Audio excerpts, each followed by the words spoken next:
Hello বন্ধুরা, ঐশিস fashion ব্লগে সবাইকে স্বাগত। আজকে আমি আপনাদেরকে দেখাবো পুরনো ব্লাউজ থেকে মাপ নিয়ে আপনারা কিভাবে নতুন ব্লাউজ তৈরি করবেন।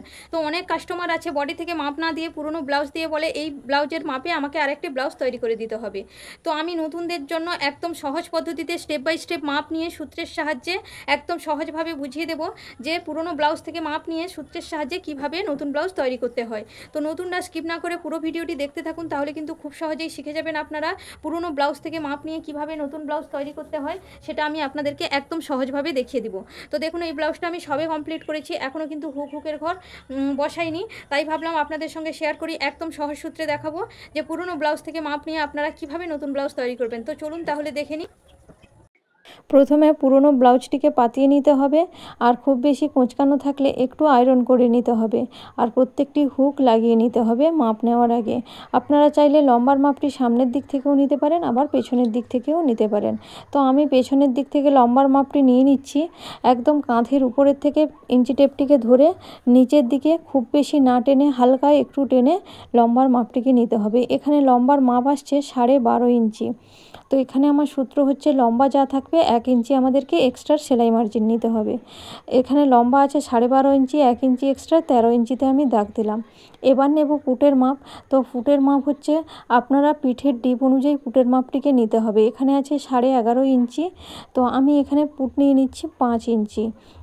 পুটের সঠিক মাপ কীভাবে নিতে হয় আমার চ্যানেলে দেওয়া আছে, চাইলে আপনারা দেখে নিতে পারেন। যেহেতু এটা একটু ডিপ পিট হবে তাই আমি 5 ইঞ্চি নিলাম পুটের মাপ। এবার নেব আর্ম হোলের স্ট্রেট লাইনের মাপ। আর্ম হোলের মাপ হচ্ছে যেটা রাউন্ড করে দেওয়া হয়, আর প্রথমে আমাদেরকে স্ট্রেট লাইন টানতে হবে, তারপর আর্ম হোলের শেপ দিতে হবে। তাই আমি একটি স্কেল রেখে দিলাম, এতে কিন্তু আর্ম হোলের স্ট্রেট লাইনের মাপটি একদম পারফেক্ট পাওয়া যাবে। তো এখানে আর্ম হোলের মাপ হচ্ছে স্ট্রেট লাইনের মাপ 5.5 ইঞ্চি, তাই এখান থেকে আমি 5.5 ইঞ্চিতে দাগ দিয়ে দাগটিকে টেনে নিলাম। এবারে নেব ছাতির মাপ। তো ছাতি কত আছে, বগলের যেখানে একদম শেষ প্রান্ত থেকে ইঞ্চি টেপটিকে ধরে আর এক প্রান্তে ইঞ্চি টেপটি ধরে নিতে হবে। এখানে আমাদের ছাতির মাপ আসছে 17 ইঞ্চি, তার মানে 17 দ্বিগুণ 34 ইঞ্চি। 34কে 4 দিয়ে আমাদেরকে প্রথমে ভাগ করে নিতে হবে। 34কে 4 দিয়ে ভাগ করলে হবে 8.5 ইঞ্চি, আর এক্সট্রা সাইডের দিকে নিলাম 1.5 ইঞ্চি। তারপর দাগটিকে সোজা করে টেনে নিলাম। এরপরে আমরা আর্ম হোলের শেপ দেব। এখান থেকে 1.5 ইঞ্চি মতো উপরে একটি দাগ দিয়ে দিলাম, আর যে স্ট্রেট লাইনটি টেনেছিলাম তাকে হাফ করে একটি দাগ দিয়ে দিলাম। তারপর এই দাগগুলোকে মিলিয়ে আর্ম হোলের শেপ দিয়ে দিব। এবারে আমি পুরনো, আপনারা চাইলে ফ্রেঞ্চ কার্ভ দিয়েও কিন্তু শেপটি দিতে পারেন। এবারে নেব কোমরের মাপ। তো কোমরের মাপ নেওয়ার জন্য পুরনো ব্লাউজ থেকে প্রথমে কোমরের মাপটিকে নিয়ে নিলাম। এখানে কোমরের মাপ আছে 14 ইঞ্চি, 14 দ্বিগুণ হচ্ছে 28 ইঞ্চি। তো 28কে 4 দিয়ে ভাগ করলে হবে 7 ইঞ্চি, আর এক্সট্রা 1 ইঞ্চি হচ্ছে টেকিনের জন্য, সাইডের দিকে 1.5 ইঞ্চি এক্সট্রা নিলাম। এবারে দুটো দাগকে একসঙ্গে মিলিয়ে দিলাম। এরপরে আমি আর্ম হোলের মাপটি পুরনো ব্লাউজ থেকে মেপে দেখে নিব ঠিকঠাক আছে কিনা। এই যে ঘুরিয়ে ঘুরিয়ে ইঞ্চি টেপটাকে মাপ করে দেখে নিতে হবে যে আর্ম হোলের মাপটি কত আছে। এখানে আর্ম হোলের মাপ হচ্ছে 7.5 ইঞ্চি, তো আমার এখানে 7.5 ইঞ্চি হচ্ছে কিনা মেপে নিব। এখানে আমার হচ্ছে 8 ইঞ্চি, উপরের দিকে পুট সেলাইয়ের জন্য হাফ ইঞ্চি চলে যাবে। তারপরে আমার মাপ আছে একদম 7.5 ইঞ্চি। তো আর্ম হোলের মাপটি একদমই ঠিকঠাক আছে। এবার নেব টেকিনের জন্য মাপ। সাইড থেকে নিলাম 4 ইঞ্চি, উপরের দিকে নিলাম 4 ইঞ্চি, দুদিকে হাফ ইঞ্চি। হাফ ইঞ্চিতে দাগ দিয়ে দাগটিকে টেনে নেব। তো টেকিন দেওয়া কমপ্লিট হয়ে গেছে। এবারে নেব গলার লম্বার মাপ, মানে পেছন পাটের লম্বার মাপ। তো পেছন পাটের লম্বার মাপ আছে 9.5 ইঞ্চি নিলাম, 9.5 ইঞ্চি। আর পুটের চওড়ার মাপ নিলাম 2 ইঞ্চি, আর নিচের দিকে চওড়ার মাপ নিলাম 3 ইঞ্চি। তো আপনারা আপনাদের কাস্টমার অনুযায়ী পিঠের ডিজাইনটি করে নিতে পারেন। তো আমার কাস্টমার পান পাতার মতো ডিজাইন করতে বলেছে, সেই জন্য আমি ডিজাইনের শেপটি করে নিলাম। তো পেছন পাটের ড্রয়িং আমার কমপ্লিট হয়ে গেছে। এবারে পেছন পাটটিকে কাটিং করে নিব। তো পেছন পাট কাটিং করে নিয়েছি, কাটিং কমপ্লিট হয়ে গেছে। পেছন পাটটিকে এবারে তুলে নেব। তো পেছন পাট তুলে নিলাম। এবারে আমি হাতা কাটিং করব। তো হাতা কাটিং করার প্রথমে লাইলিন কাপড়টিকে 4 ভাঁজে ভাঁজ করে নিলাম, তাহলে দুটি হাতা একসঙ্গে বেরিয়ে যাবে। এবারে নিচ্ছি লম্বার মাপ। লম্বা আছে আমার কাস্টমারের হাতার লম্বা 9 ইঞ্চি, 1 ইঞ্চি এক্সট্রা 10 ইঞ্চি। এই হাতাটি আছে ফুল হাতা, কিন্তু কাস্টমার এখানে গ্লাস হাতা করবে। আর নিয়ে নিলাম মোহরার মাপ। তো মোহরা এখানে 4.5 ইঞ্চি আছে, কিন্তু এখানে 5 ইঞ্চি হবে যেহেতু গ্লাস হাতা হচ্ছে। তারপর ওই দাগটিকে সোজা করে টেনে নিলাম। এবার শেপ ডাউনের মাপ দিলাম 3 ইঞ্চি। এবার নিয়ে নিচ্ছি পেছন পাটের আর্মহোলের মাপ। তো পেছন পাটের আর্মহোলের মাপটিকে নিয়ে নিলাম, এখানে হচ্ছে 7 ইঞ্চি আর সাইডের দিকে আছে 1.5 ইঞ্চি এক্সট্রার। তো এই যে শেপ ডাউনের মাপ দিয়েছি, এখান থেকে একটু সোজা দাগ টেনে নিলাম, তারপর এখান থেকে মাপ নিলাম 7 ইঞ্চি, সাইডের দিকে নিলাম 1.5 ইঞ্চি। এবারে পরে শেপটি দিয়ে দেব। তো শেপটি দিয়ে নিলাম। এবারে নেব মুহুরির মাপ। মুহুরি যেহেতু 10 ইঞ্চি আছে, তার হাফ 5 ইঞ্চি আর সাইডের দিকে এক্সট্রা নিলাম 1.5 ইঞ্চি। তারপর দাগ দুটিকে সমান করে টেনে নেব। তো হাতার আমার ড্রয়িং কমপ্লিট হয়ে গেছে, এবারে হাতাটিকে কাটিং করে নেব। তো হাতা কাটিংও কমপ্লিট হয়ে গেছে, এবারে আমি ফ্রন্ট পার্ট কাটিং করব। তো ফ্রন্ট পার্ট কাটিং করার জন্য লাইলিন কাপড়টিকে 2 ভাঁজে ভাঁজ করে নিয়েছি, ব্যাক পার্ট বসিয়ে কিন্তু ফ্রন্ট পার্ট কাটিং করব। তো সাইডের দিকে আমি 2 ইঞ্চি করে কাপড় এক্সট্রা নিয়ে নিয়েছি, কারণ সামনের দিকের ব্লাউজের খাপের জন্য 2 ইঞ্চি কাপড় আমি এক্সট্রা সাইডের দিকে রেখে দাগ টেনে নিলাম। তারপর ব্যাক পার্টটি বসিয়ে চারিদিকে ড্রয়িং করে নিলাম। আর নিচের দিকে এক্সট্রা কাপড় রাখতে হবে, কারণ ফ্রন্ট পার্টের জন্য নিচের দিকে কাপড় বাড়বে।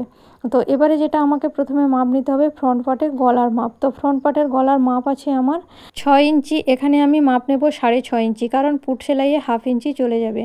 এরপরে আমি দাগটিকে সোজা করে বক্স করে নিলাম। আরও হাফ ইঞ্চি নিচের দিকে একটু বাড়িয়ে দিব, কারণ নিচে সেলাইয়ের জন্য যখন পট্টি বসবে আর একটা পার্ট জয়েন্ট হবে, সেলাইয়ের জন্য আরেকটু কাপড় লাগবে, সেই জন্য আরেকটু বাড়িয়ে দিলাম। এরপরে নেব পয়েন্টের মাপ। তো এই পয়েন্টের মাপ অনেকেই বুঝতে পারেন না যে পয়েন্টের মাপ কি। তো দেখুন, যখন আমরা কাস্টমারের বডি থেকে নেব তখন কাঁধ থেকে একদম ব্রেস্টের মিডিল পয়েন্ট হচ্ছে পয়েন্ট, আর যখন ব্লাউজ থেকে মাপ নেব তখন কাঁধের উপর থেকে ইঞ্চি টেপ ধরে এই যে খাপের মিডিল পয়েন্টটা, এটা হচ্ছে পয়েন্টের মাপ। তো এখানে পয়েন্ট আছে 8.5 ইঞ্চি। তো এখানে আমাকে আরও 2 ইঞ্চি এক্সট্রা যোগ করতে হবে। 8.5 ইঞ্চি প্লাস আরও 2 ইঞ্চি আমি নিয়ে নিলাম। এবার 2 ইঞ্চি যে কাপড়টা এক্সট্রা নিয়েছিলাম সেখান থেকে একটা সোজা দাগ টেনে নিলাম। তারপর সামনের পাটের গলার শেপ, রাউন্ড শেপটি দিয়ে নিলাম। আপনারা চাইলে ফ্রেঞ্চ কার্পেও রাউন্ড শেপ দিতে পারেন, আবার হাতেও আপনারা শেপটি দিয়ে নিতে পারেন। এবারে সামনের দিকের, এটা তো আমার পিছন আর্মহোলের শেপ দেওয়া আছে, সামনের দিকে আরও হাফ ইঞ্চি ভেতরের দিকে সামনের জন্য আর্মহোলের শেপটি দিয়ে নিলাম সামনের পাটের জন্য। এবার এখান থেকে যে আমি দাগটি টেনেছিলাম, এখানে একটা সূত্র আছে, সেই সূত্র হচ্ছে ছাতি যা থাকবে 10 দিয়ে ভাগ করতে হবে 3.4, আবারও নিতে হবে 3.4, আর হাফ ইঞ্চি সেলাই মার্জিনের জন্য টোটাল হলো 7.3। মিডিলে একটি দাগ দিয়ে দিলাম। মিডিলে দাগ দেওয়ার পরে এখান থেকে 1 ইঞ্চি 2 সুত উপরে একটি দাগ দিতে হবে, নিচের দিকে হাফ ইঞ্চি দাগ, এদিক থেকেও 1 ইঞ্চি 2 সুতে একটি দাগ দিলাম, আর এই পাশেও 1 ইঞ্চি 2 সুতে একটি দাগ দিয়ে দিলাম। তারপর 4টি দাগকে একসঙ্গে মিলিয়ে নেব। তো 4টি দাগ আমি একসঙ্গে মিলিয়ে নিলাম। এরপরে এই যে মিডিলটা হয়েছে, এখানে আপনারা কিন্তু একটু রাউন্ড শেপ দিয়ে নেবেন। আর এখান থেকে 2.5 ইঞ্চিতে একটি দাগ দিয়ে দিলাম, আর উপর থেকে 5.5 ইঞ্চিতে একটি দাগ দিয়ে দিলাম। তারপর 3টি দাগকে একসঙ্গে মিলিয়ে শেপ দিয়ে দিলাম। এখানেও আপনারা ফ্রেঞ্চ কার্ভ দিয়ে শেপটি দিয়ে নেবেন, তাহলে কিন্তু শেপটি খুব সুন্দর হবে। তো শেপ দিয়ে নিলাম। এবারে হাফ ইঞ্চি বাড়িয়ে নিলাম হুক আর হুকের ঘরের জন্য, তারপর 2টি দাগকে একসঙ্গে মিলিয়ে দিলাম। রেডি হয়ে গেল 1 নম্বর পার্ট।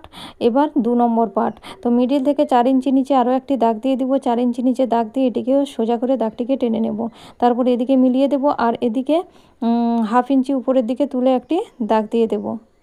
তারপর ওই দাগটিকে মিডিলের সঙ্গে মিলিয়ে দিব। হয়ে গেল 2 নম্বর পার্ট রেডি। এরপরে 3 নম্বর পার্ট। তো 3 নম্বর পার্টটিকে আপনারা 1 নম্বর পার্ট আর 2 নম্বর পার্ট এইভাবে ইঞ্চি টেপ ঘুরিয়ে ঘুরিয়ে যা মাপ হবে নিতে হবে, তার থেকে হাফ ইঞ্চি এক্সট্রা নিতে হবে। এটাও যদি আপনাদের হিজিবিজি মনে হয়, তো এখান থেকে হাফ ইঞ্চি নিচে দাগ দিয়ে দাগটিকে একটু তেরছা করে টেনে নেবেন। তো রেডি হয়ে গেল 3 নম্বর পার্ট। এরপরে 4 নম্বর পার্ট। তো 4 নম্বর পার্ট, এখান থেকে ঠিক 4 ইঞ্চি নিচে একটি দাগ দেব। এবার নেব ব্যাক পার্টের মাপ। ব্যাক পার্টটিকে বসিয়ে পুরো ব্যাক পার্টের লম্বার মাপটি নিয়ে নিতে হবে। লম্বার মাপটি নিয়ে এটিও সোজা করে টেনে নিব। টেনে নিয়ে রেডি করে নিলাম 4 নম্বর পার্ট। তো এটি তো 4 নম্বর পার্ট রেডি হয়ে গেল। তো ব্লাউজের ফ্রন্ট পার্টের আমার প্রত্যেকটি পার্ট রেডি হয়ে গেছে। এখানে আপনারা কিন্তু একটু বারবার বলছি রাউন্ড শেপ দিয়ে নেবেন এই মিডিলটায়, মানে 1 নম্বর 2 নম্বরের যে মিডিলটা। ড্রয়িং করা কমপ্লিট। আমি দাগ অনুযায়ী প্রত্যেকটি পার্ট কাটিং করে নিয়েছি। এটি হচ্ছে হাতা, এটি ব্যাক পার্ট, আর এটি 1 নম্বর 2 নম্বর, আর এদিকে 3 নম্বর, এটি 4 নম্বর পার্ট। এরপরে আমি লাইলিন কাপড় বসিয়ে মেন কাপড় কাটিং করে নিব। তারপরে আমি সেলাইয়ের জন্য রেডি করে পুরো ব্লাউজ কমপ্লিট করে ফেলবো। তো ভিডিওটি ভালো লাগলে লাইক করবে, আর সাবস্ক্রাইব করা না থাকলে সাবস্ক্রাইব করে দেবে। আজকের মতো টাটা।